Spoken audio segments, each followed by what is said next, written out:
professeur Didier Raoult, des séries très importantes de patients soignés, traités à l'hydroxychloroquine pour un Covid-19 ont été publiées. Que pouvez-vous en dire?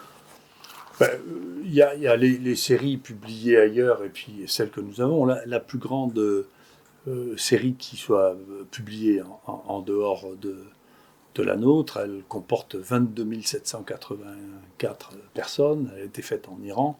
C'est une étude multicentrique sur laquelle il y a un effet extrêmement significatif de l'hydroxychloroquine avec sur la mortalité, c'est-à-dire sur des données qui sont des données oui-non. La deuxième plus grande, c'est une étude qui comporte 5500 personnes qui a été faite en Arabie Saoudite, qui montre là aussi une différence significative sur l'hydroxychloroquine, qui est assez claire. Et puis, nous, il y a notre série là, qui est actuellement les deux premières séries qu'on vient de terminer, massives. Ici, il faut savoir que l'on a traité en tout, en ambulatoire, maintenant 17 000 personnes qui sont présentées à l'UHU, qui ont été traitées ici. Sur la première série, celle de 2020, qu'on a analysée de 10 429 personnes, il y a eu 16 décès.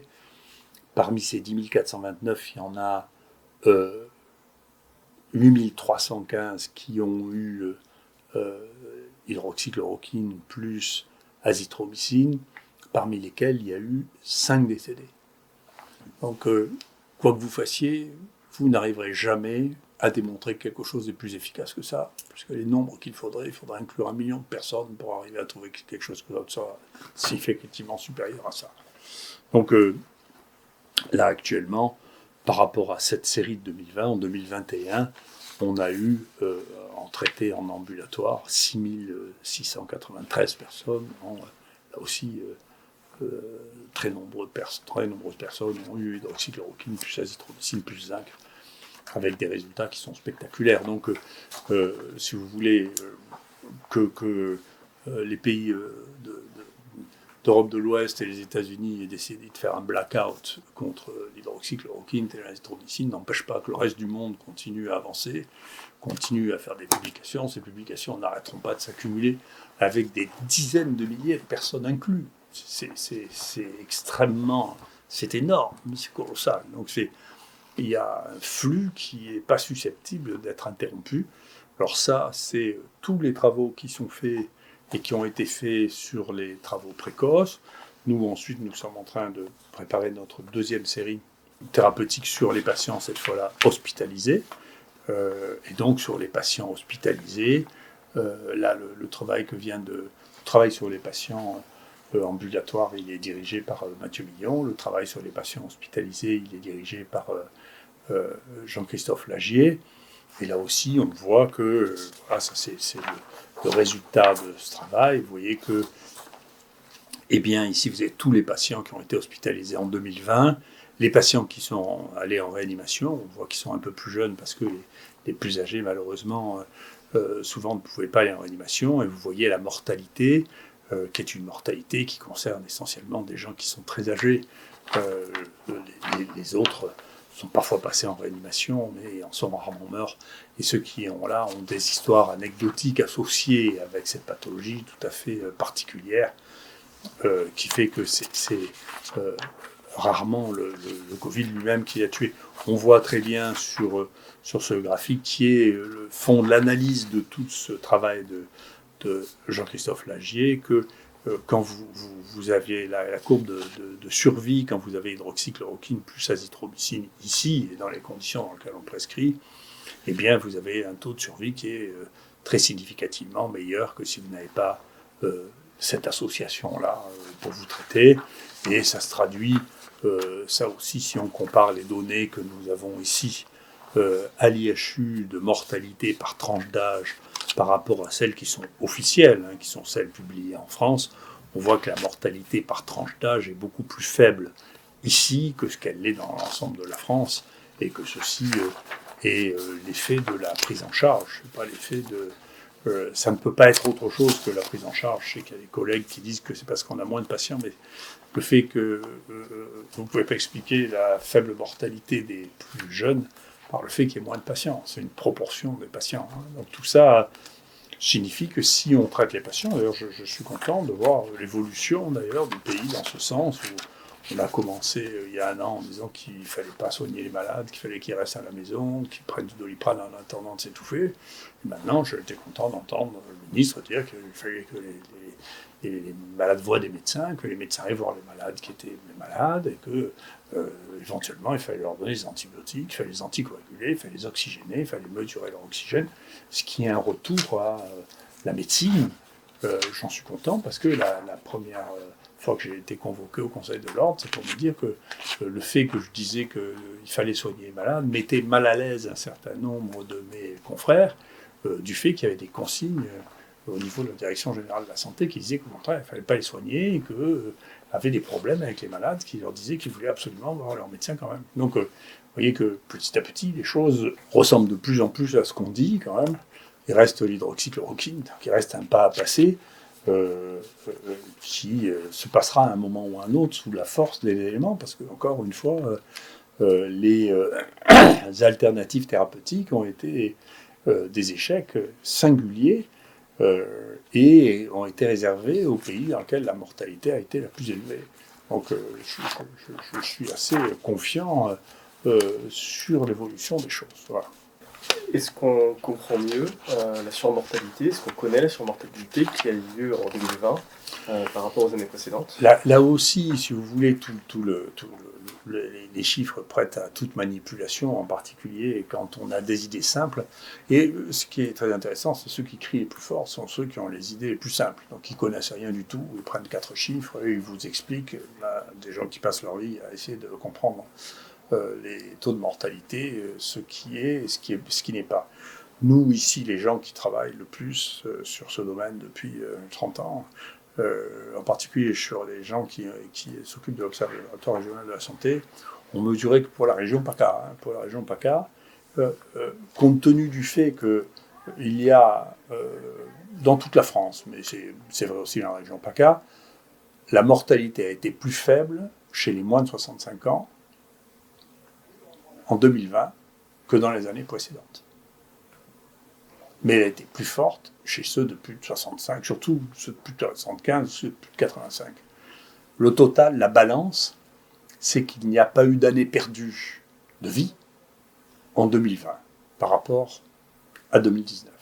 Parce que quand vous mourrez à 20 ans, vous perdez 60 ans d'espérance de vie, théoriquement. Parce que quand vous mourrez à 85 ans, c'est pas exactement la même chose.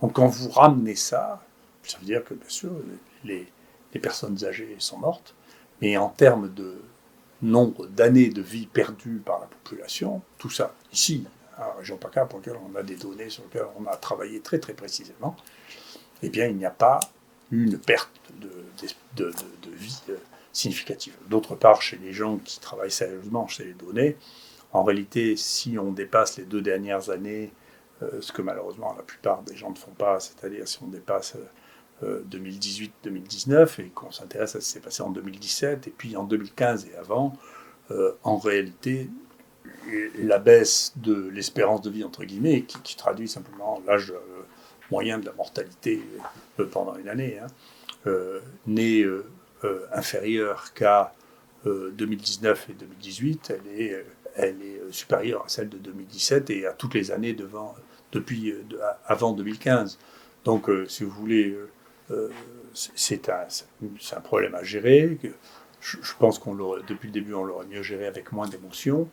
Il faut essayer de ne pas être complètement débordé par l'émotion pour gérer les choses correctement, parce que vous voyez que quand on gère les gens normalement, qu'on les traite tôt, qu'on en fait le diagnostic tôt, ce qui est l'attitude générale qui est en train d'être prise, très bien, je pense qu'on est plus raisonnable maintenant, en détectant les gens plus tôt, en acceptant de les traiter, de les surveiller, de voir si leur saturation d'oxygène ne diminue pas. Tout ça est en train d'aller dans un sens qui est plus raisonnable. Donc j'espère que ce sens restera raisonnable. Ce qu'on peut vous dire, c'est que En tout cas, le variant anglais, les Anglais disent qu'il est plus sévère, peut-être plus sévère en Angleterre, mais ce n'est pas le cas ici. On n'a plus que du variant anglais, on n'a plus que ça. Il n'est pas plus sévère, et plutôt moins sévère que le 4 de variant, qui était le variant qui était issu des élevages de visons, et qui a flambé dans toute l'Europe, en Australie, en Nouvelle-Zélande, qui a disparu actuellement, et donc notre mortalité actuellement, depuis le mois de janvier, est plutôt plus basse que ce qu'elle a été en novembre ou en décembre, elle était un peu plus élevée.